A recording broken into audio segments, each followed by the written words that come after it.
Hello, Facebook friends. I have got just a fascinating story for you right now. With me now is Shawntelle Fisher, and she has an amazing story about her fight with the state of Missouri and her effort to be a foster parent. Now, Shawntelle is the president and CEO of SoulFisher Ministries. That's an organization that actually helps women who are getting out of prison and helps them to get back into society. Her organization has some 10 million worth of contracts with the Department of Justice. She's received just all kinds of honors and accolades for all the work she's done, having gone through, been a prison inmate, having been in prison for some 20 years, came out of prison and formed this organization that's helped a lot of women who are now getting out of prison.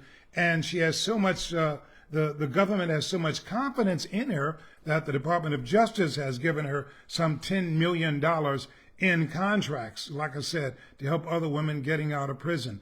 She lives out here in Lake St. Louis. She has raised a daughter of her own.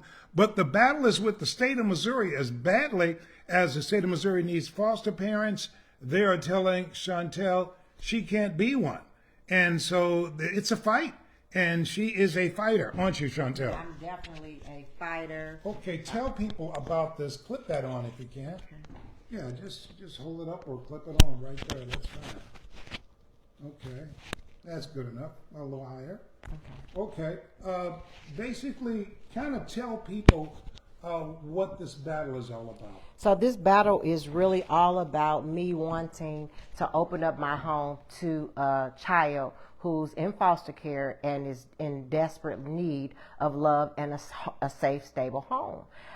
My criminal background apparently is off-putting for some, and I can understand why it would be, but my reputation today, should supersede any mistakes or bad choices that I made in my past. So the incident we're talking about happened 30 years ago. Yes, it's 30 years ago. They're holding it. It was a fight with your boyfriend at the time. Yes, I had a fight with my boyfriend.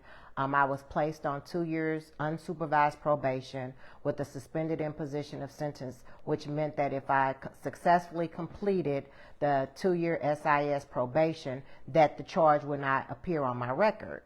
Today, it does not appear on my record, but the state agency had a way of locating this crime and using it to deny my foster care application. What do you think is unfair about what the state of Missouri is doing? I think it's unfair because a suspended imposition is just that. No sentence was ever imposed. It's clear that the reasoning for doing an SIS is so that you don't suffer any harsh consequences, dire consequences as a result of having the conviction on your record. So it's to make sure that any consequences will be minimized by putting you on the probation and giving you an opportunity to reclaim your life. What would be the advantage for the state of Missouri having you as a foster parent? So the advantage would be that they would have one less child in foster care, and it also will position me to possibly even have like a sibling group. At the end of the day, the state of Missouri has licensed me to be the director over 6 different sites that cares for over 300 kids annually, and to now say that I'm somehow unfit to foster a child is ridiculous. And you raised your own daughter. I did with the help of her. Yeah, she's an adult, mom of 4 kids of her own, a wife, never involved with the criminal justice system. So not only by myself, but also with the support of her dad and my family as well. And now your organization, SoulFisher Ministries, helps a lot of women. Yes. Right? And a lot of people. We do. You've been doing this. How long have you been doing this? 12 years now. Okay. Yeah. So you came out of prison yourself. You got a bachelor's degree. 2 bachelor degrees, 2 master's degrees. I'm a licensed clinical social worker and a certified advanced drug and alcohol counselor. All after prison. All after prison. So you came out and accomplished all I of did that. in 7 years. And so the state of Missouri now saying, well, we don't know if she can be a foster parent after all that you've accomplished. Yes. There's the director at that particular time. She said that because of the assault, she had the discretion to deny the application in spite of all the accolades that I had. I appealed the decision. The hearing officer, she said that I was the epitome of what a foster parent looks like. but yet she could not overrule the director's right to have discretion in denying the application. Who was the director? Deidre Logston was her name. I don't think she's no longer the director, but at that particular time, she was the director. She also said that if I waited 3 years, I could apply again, which I've done, but they're not even responding to my application. So you applied again, and what's the latest thing they told you? They told me that I should go ahead and just cancel rescind my application because it was going to be denied anyway. I told them that there was not something that I was interested in doing and asked if they could just deny the application so that I could go back through the appeals process again. To date, I've not received a denial yet. You think this is unfair, don't you? I definitely think it's unfair.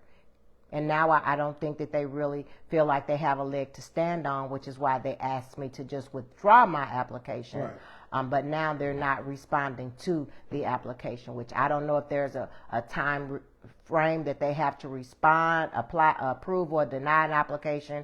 But I submitted the second application in July, and I've yet to receive a denial or approval on my application. Why is this so important to you?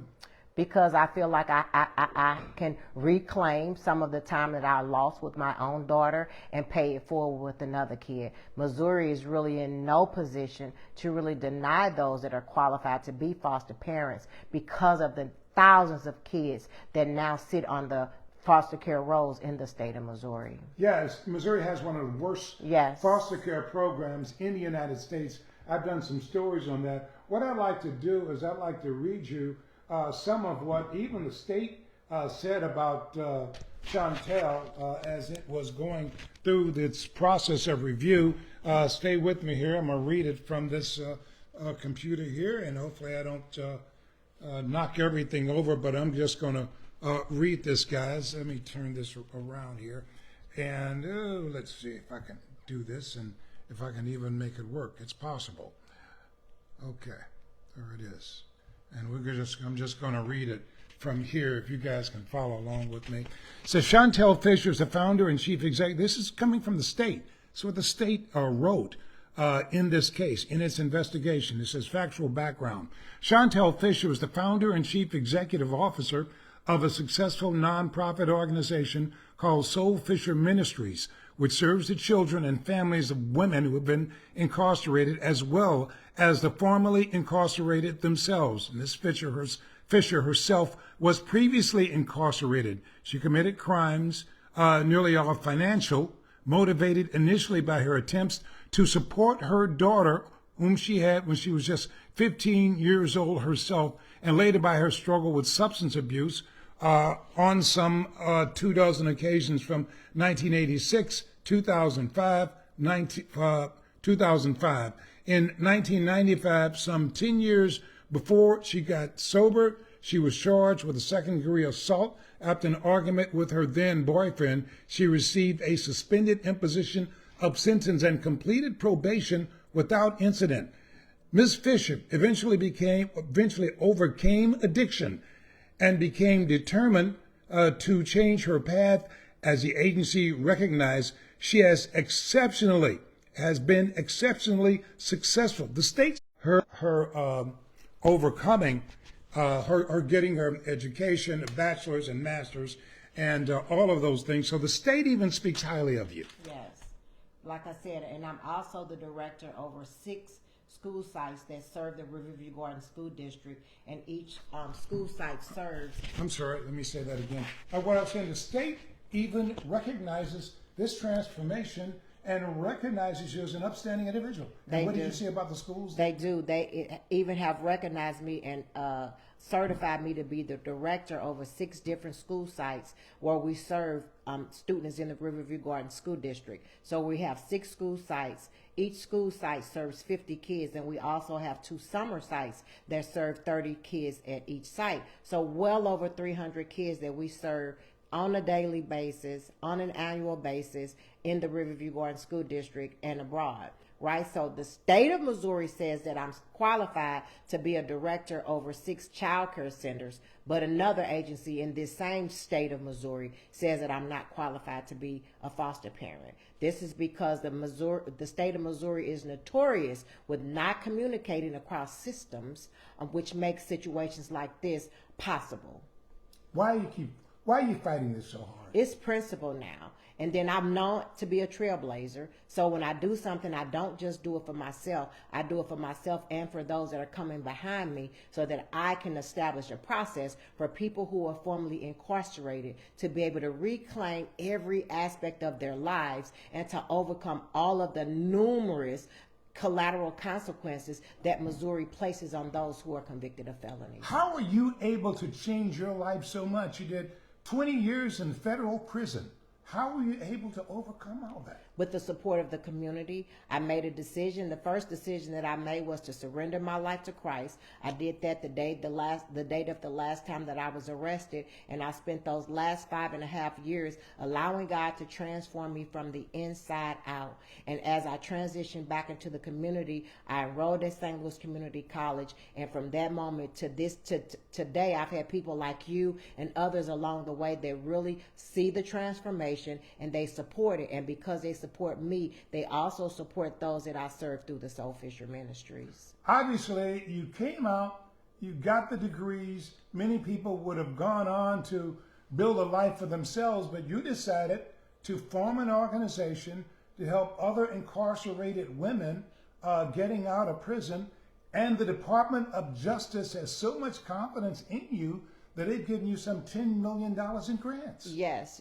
The Department of Justice, the same people that contributed to me losing so many years of my life, now are part of my support system, my network that helps me do the work that God has called me to do. The Department of Justice is now your main ally. Is now my main ally. I was just with them last week in Philly celebrating second chances and things like that. And they've recently just gave my organization $4 million to be able to give small micro grants to other reentry service providers and train them how to do reentry work well, how to build capacity, how to be sustainable, and how to make sure that they're providing quality services for people while they're in prison and when they transition back into the community. That's a lot of support, and that's a lot of belief in the integrity that I've shown them that I have today. So what you want the state of Missouri maybe communicate with some of the other state agencies and federal agencies that recognize your trustworthiness and recognize you as an upstanding individual. So it seems like Department of Social Services is not communicating with the rest of government. They're not. And Missouri, again, is notorious for that. Their right hand never knows what the left hand is doing. And the citizens in the state of Missouri usually wind up being the ones that suffer the most because of their failure to communicate. So you're fighting this battle not only for yourself, but for other women who may have faced incarceration end up in the same place. Yes, because there are a lot of us that come back into our communities and are upstanding people who give back to the community. So why not help the state of Missouri, who's in dire need of foster parents, by allowing those who want to be foster parents to be foster parents? How big is the need for foster parents here in Missouri? It's huge. Thousands of kids or on the rolls in foster care in the state of Missouri. And Missouri, again, has one of the worst foster care systems. So the more children that we can get out of their care, the better. Shawntelle. Yes. Thank you. Thank you. And we are going to stay on top of this, and obviously I'm going to be in contact with the Department of Social Services to see what gives, to see why they are not communicating with the rest of government, its own state government agencies that's giving her the directorship over some child care centers. And so she's directly dealing with kids every day, a lot of them. And that is something that's sanctioned by the state of Missouri. One state agency says, hey, she's great. The other says, no, she can't be a foster parent. The Department of Justice says, hey, this is our person. But the state of Missouri is saying, this other agency, Department of Social Services, saying, no, not quite up to our standard. So anyway, obviously confusing, but we are going to work to try to get to the bottom of this because, as Shawntelle says, Missouri is desperately in need of foster parents. Wanted to share this story with you, and I'm going to stay on it, my Facebook friend.